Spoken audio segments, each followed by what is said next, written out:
Welcome back to the Marching to Madness College Basketball Podcast with UNCW Seahawks head coach Takayo Siddle. Coach Siddle came on here last year, and as he did that, he led the Seahawks to a 27-9 record. They were 15-3 in the Colonial Athletic Association. They got into the CBI, won 4 in a row, the championship, a 96-90 win over Middle Tennessee State. Coach, welcome. Thanks for having me, Ken. It's good to see you. It's good to see you. It's always a pleasure, man. Oh, yeah, always a pleasure. I enjoy this. Hey, you won 11 out of your last 13 games to capture that CBI. Talk about the ability of the team to play so deep into March and come out with a championship trophy. Yeah, when we put the group together and the way we do things, we try to build our teams up for the long haul. And I had some older guys last year, so I had to tweak some things that we were doing in practice and the length of our practices. But the one thing that we always focus on around here is taking it one day at a time and doing that day in front of us well. And that's just kind of how we approached every day. And then throughout the season, we continue to have that same mentality. And, we understood that the season was going to be a long one. And we wanted it to be that way. But we took it one day at a time, which allowed us to be really good down the stretch, especially in March. Yeah, of course. And you guys were picked 9th at the beginning of the season in the CAA. Shows you how much those picks matter, And then at what point did you think, we can win the league and then maybe we can go to the postseason, we can get deep, all that? I don't know if I necessarily ever felt that way. Like I said, we kind of stay in the moment. When we went up to, we had a four game road swing. We played 4 road games in 8 days, and as a coach, I'm thinking if we can come back 2-2, that'd be great. If we come back 3-1, that'd be phenomenal. But to be 4-0. Man, what more could you ask for? And we were able to gut 4 road wins out, and we came back home, and we had 3 home games, and then that put us at 9-0 in the league to start off in the front part of the conference season. And at that point, it's like, man, how can we finish up? And so we just kept going, and then you would think after winning 15 league games that you could win the conference outright on a normal year. That would be you'd be champions outright. But it was so competitive. We split with Towson and ended up losing in the championship game of the conference tournament, which was tough. And then we regrouped and finished up well in the CBI to win the championship. So, I never thought that at one point, but I knew if we continued to get better, I knew we'd have a chance. Well, this league, to win 4 in a row and do it on the road, that's quite an accomplishment because, like we're saying, this is one of the most competitive leagues in the country, and there are good players interspersed throughout the 10 teams. It is. I don't think this league gets enough credit. No. It's a really good mid-major league. It's very competitive from top to bottom. There's some really good coaches in this league, some new ones, and some that have been in the league for a very long time and has had a high level of success. And then there's some really good players in this league. Thinking back, we've had multiple guys get drafted. And we have our own that's playing in the NBA right now, and Devontae Kaycock.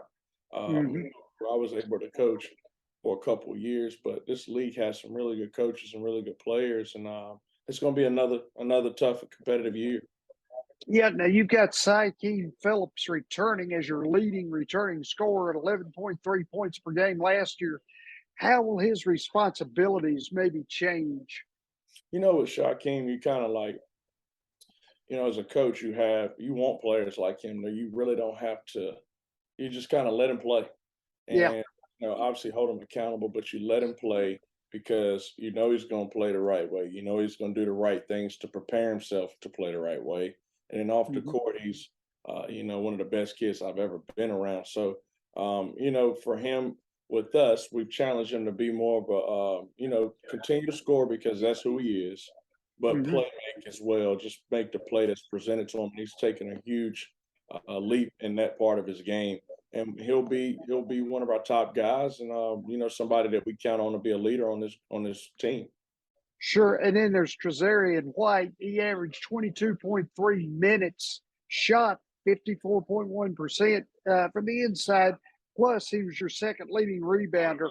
I was just curious, what do you look for from him as he begins his second season? What might be different about his game, with the off season to work? Yeah, just more consistency. Mm-hmm. Being able to trust him and depend on him on a consistent basis. And he had a really good spring, a really good summer, and he's putting together a really, really good preseason. Just asking him to do more things offensively, but continue to be who he is. And he's Mm-hmm. grown. He's grown. He's become a better scorer. He's become a better rebounder. He's become a better defender. Mm-hmm. Just, you know, finding the level of consistency to impact the game.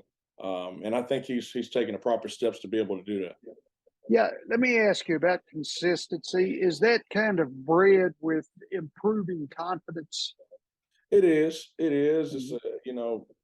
you have to come out there every day. Like as a rookie, some days for him, he didn't really value the practices as much as he needs to. Just Sure. getting everything out of the practices that he needed to. But he's developing that trait right now of uh, embracing the practices and everything that comes with it, and it's helped him become more consistent with his production.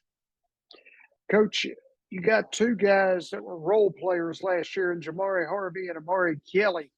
Now, how do they grow from role players into maybe gaining more minutes? Yeah, so those two guys, all my returners, we sat down and we had a conversation, and we talked about we're bringing in some talented transfers and guys that are going to Sure. push you, but we're only going to be as good as if you guys develop and mature. How soon you guys develop and mature, Hmm. and Hmm.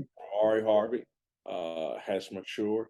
He'll play a huge role on our team and in our success. He'll be a guy that we rely on the perimeter on both ends of the floor, offensively to make shots from Hmm. beyond the arc and be a scorer, and then defensively being somebody that we can count on. And then Hmm. Amari Kelly, you're going to see a completely different version of him. Yeah. Um, you're going to see a better version of him this year. He's put together a really, really strong summer in preseason. Hmm. If all things stay like they are right now, he'll be our starting five man, and he'll be somebody that is going to produce at a high level for us. He's put together a really, really good preseason. So he'll be in conversation as somebody on the other team's scout report that they need to lock in on. Sure. Now, like you said, you have some really talented incoming players. Two I had marked were transfers: Victor Enoch from Marist, and then Malik Harden Hayes out of North Dakota State. Um, Talk a little bit about their games and how they play, what their tendencies and things are. Plus, anybody else that's going to be new that you want to throw in there. Well, with Victor, he provides something that we haven't had since I've been here. Even as an Hmm. assistant, he provides a physical defensive presence on the block. Hmm. Somebody that can guard his position, Hmm. whether that's on the block, whether that's some pick and rolls, big time defensive rebounder, Hmm. somebody that can eat up space, somebody that we can count on as a defensive presence down Hmm. low. So with him and Amari Kelly, uh, along with a couple other guys, we feel really comfortable about them being able to own their positions. Uh, Hmm. with Malik Harden Hayes, he's a perfect system fit for us. The most Sure. athletic guy on our team. He's a way better scorer than I thought he was going to be coming in the door. Hmm. He's a really, really good defender. Going to be one of the better defenders in this league. Sure.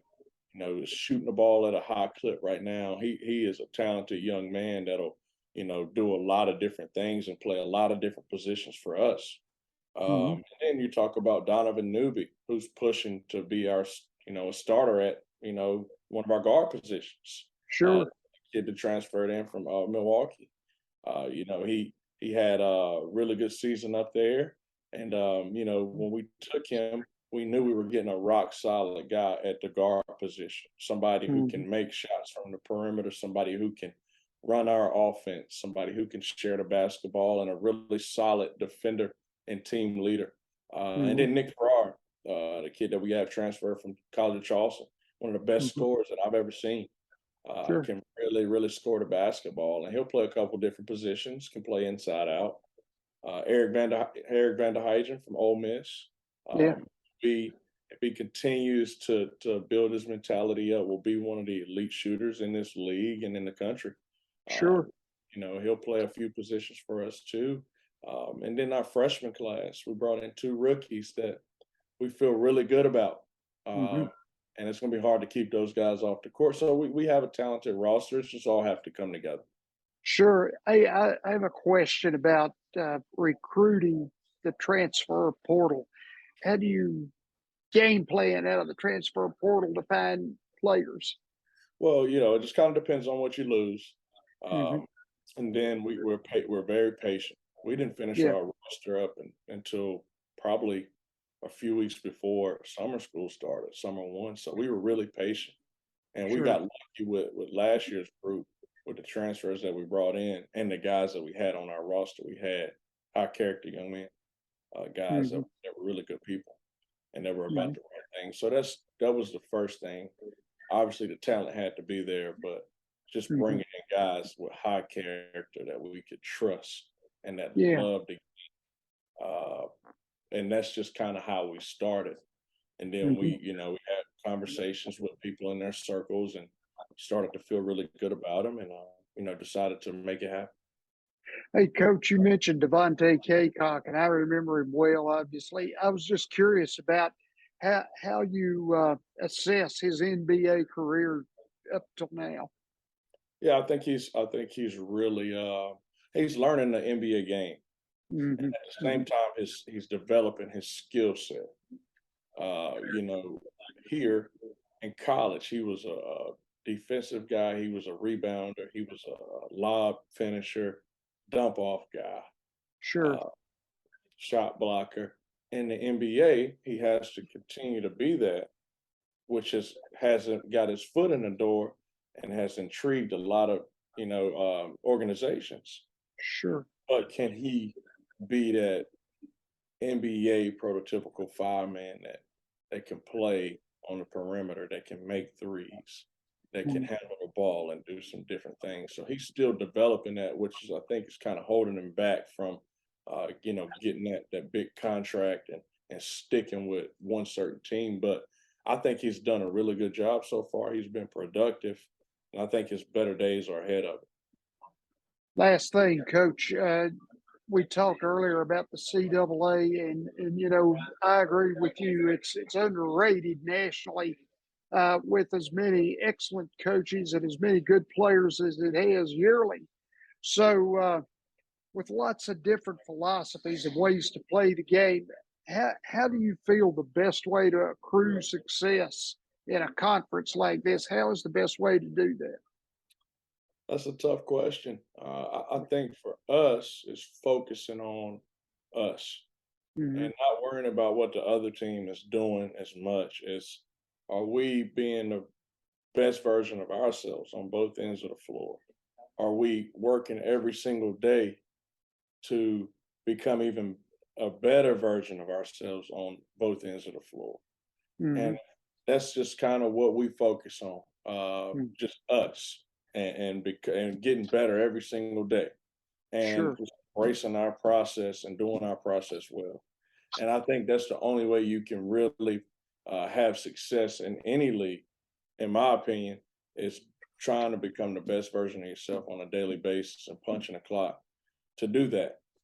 If you look too far ahead and you start worrying about other external factors, you're going to struggle. You're going to Sure. struggle. You just have to stay in the moment and you have to worry about yourself, because that's the only thing you can control. And that's worked out for us, and that's what we'll continue to do.